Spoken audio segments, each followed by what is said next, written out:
Hey Dreamweavers. Before we get into today's soul level message, let's take a collective breath and call our energy back. Seriously, right now. Because if you're the healer in your family, your friend group, or your entire zip code, you've probably been giving CPR to situations that should have flatlined years ago. And today's message? It's not a gentle nudge, it's a divine intervention. Pisces healers, stop bleeding for people who won't bandage themselves. That's right. Spirit said what it said. This one's for the Lightworkers, the Empaths, the over-functioning nurturers who cry in the shower and still show up glowing. Today, we're talking compassion fatigue, energy absorption, emotional imbalance, and the soul-wrenching truth that sometimes the healer needs healing too. We'll also pull some cards because obviously sprinkle in a little motivational wisdom from some powerhouse voices, and yes, we're going to laugh through the tears because humor is holy. Let's begin. The exhausted saint syndrome. Let's get real.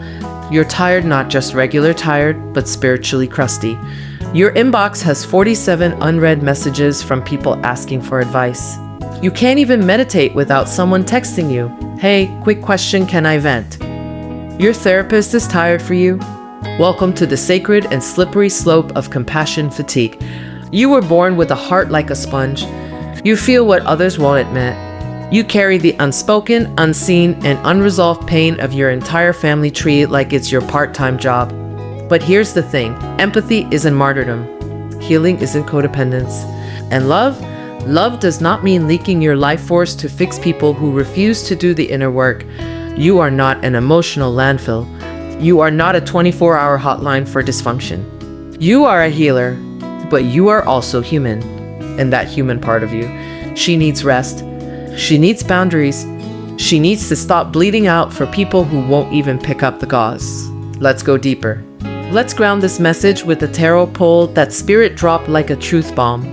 King of Pentacles Reversed. This card is screaming, who's pouring into you, sis? You've been so busy being the rock for everyone else, you've become emotionally bankrupt. The reverse King of Pentacles is the fixer who forgets themselves. You're overextending, overspending energetically, and maybe financially too, and under-receiving. You've built castles for everyone else, but left your own foundation cracking. This card says, it's time to reinvest in yourself like you're the damn empire, because you are. The Hierophant Reversed. Baby, this is your spiritual permission slip to unlearn what you've been taught about being good, nice, or selfless. The reversed Hierophant says tradition is not always truth. Just because your mama did it, just because the church praised it, just because the world clapped doesn't mean it's your path. You don't have to suffer to be valuable. You don't have to play the saint to earn love. Healing doesn't require sacrifice, it requires sovereignty. Haystack, self-care, Two of Pentacles Reversed. And finally, the tipping point. This is burnout, imbalance, and juggling way too much with a smile that's glued on but cracking underneath. Spirit is saying, you're not juggling, you're drowning. And the worst part, nobody knows because you're so good at making it look effortless. This card says, drop the ball, let something go. Reclaim your peace like your life depends on it, because it does. Together, these cards form a message we can't ignore. You've been loyal to everyone but yourself. But now, it's time to flip the script. Not because you're bitter, not because you're mean, but because you're finally ready to stop leaking your energy into empty wells. Let's talk about what happens when the healer keeps bleeding. Conditioned to bleed, how culture, family, and faith keep us stuck. Let's unpack something deep, Dreamweavers. You were born a martyr, you were taught to become one. Many of us grew up in homes, communities, and spiritual traditions where self-sacrifice was glorified, where being good meant staying quiet, staying helpful, and staying tired. You watched your mother pour from an empty cup until there was nothing left but resentment and a half-eaten plate of food no one asked her to finish. You heard your church say, put others before yourself, but never saw anyone stop to ask, but what if I'm bleeding? You were praised for being the strong one, the forgiving one, that she always holds the family together one, but at what cost? You've been conditioned to equate exhaustion with excellence, to wear burnout like a badge of honor, to mistake spiritual bypassing for grace, and let's not forget how society adores the selfless woman until she says no, until she has boundaries, until she decides to stop being emotionally available for people who ghost her healing journey.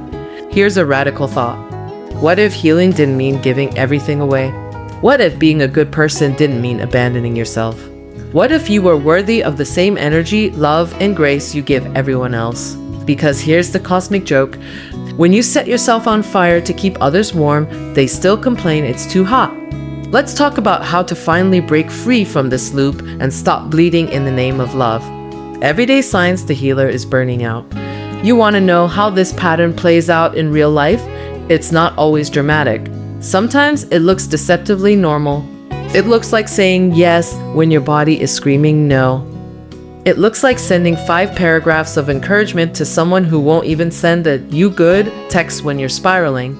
It looks like canceling your plans for rest because someone had a vibe and needed to talk it out. Again, it shows up in your nervous system, your skin, your sleep, your digestion. Your body knows when you're emotionally overdrafting. It looks like going quiet on social media because your energy is so scattered you can't even think straight. Getting annoyed at every small thing because there's no room left in your system to regulate. Crying after you help someone because you feel depleted, not fulfilled. And don't get me started on healer guilt. That little voice that says, "Well, they needed me. It wasn't that big of a deal." but here's the truth. Just because you can handle it doesn't mean you should. Let's name it. This is emotional labor disguised as loyalty. This is spiritual bypassing dressed up as service. This is pain dressed up as purpose. But guess what? You are allowed to outgrow that identity. You're allowed to be a healer and have boundaries. You're allowed to be gifted and tired. You're allowed to say, "Not today, I'm pouring into me." Let's talk next about how to reclaim your energy and shift into sustainable, soul-aligned service. All right, Dreamweavers, this is where we stop clapping for burnout and start cultivating boundaries with soul. Here are your sacred strategies. 1. Pause before you pour, before you send the pep talk, answer the call, or jump into fixer mode. Pause. Ask yourself, am I resourced enough to give right now? If the answer is no, honor it.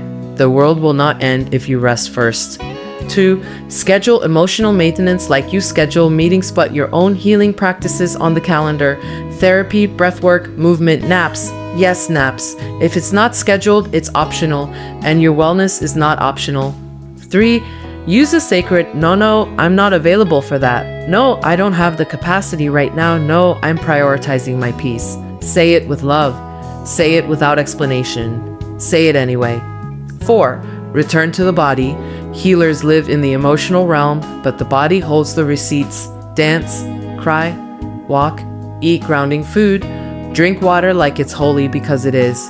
Let your body feel safe again. 5. Ritualize energy clearing and smudge. Bathe.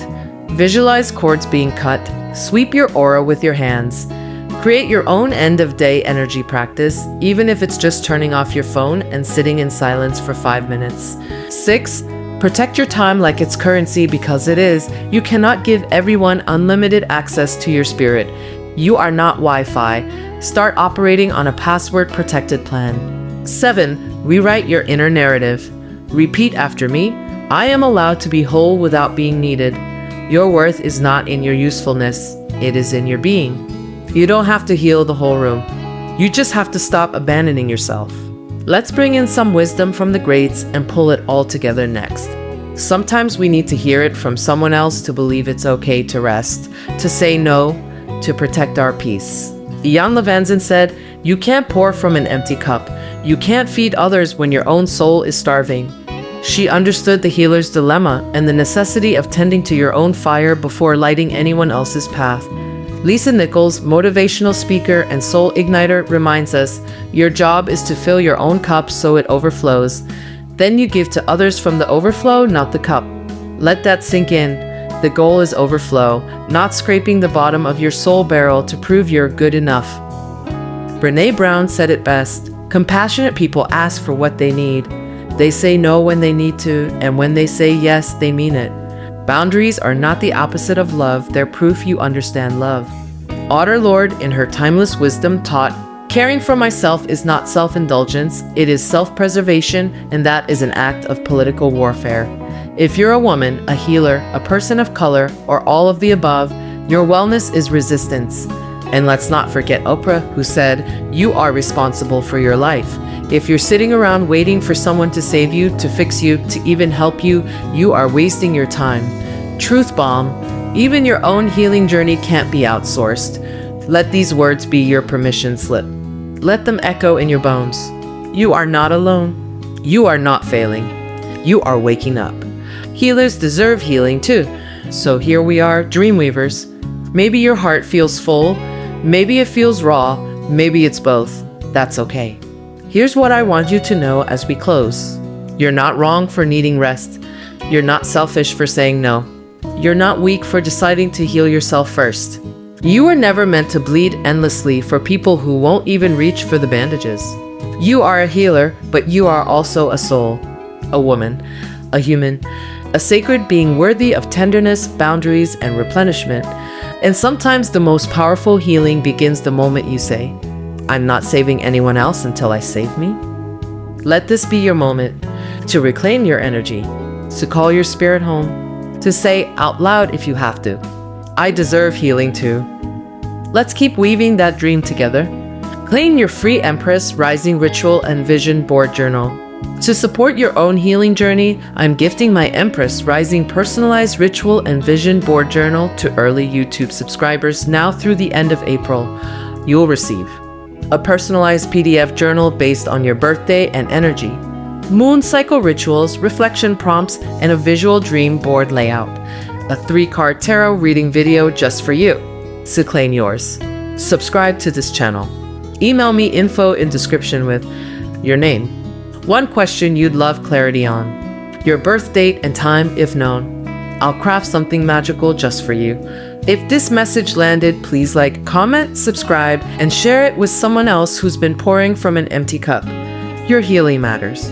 Let's keep weaving that dream together.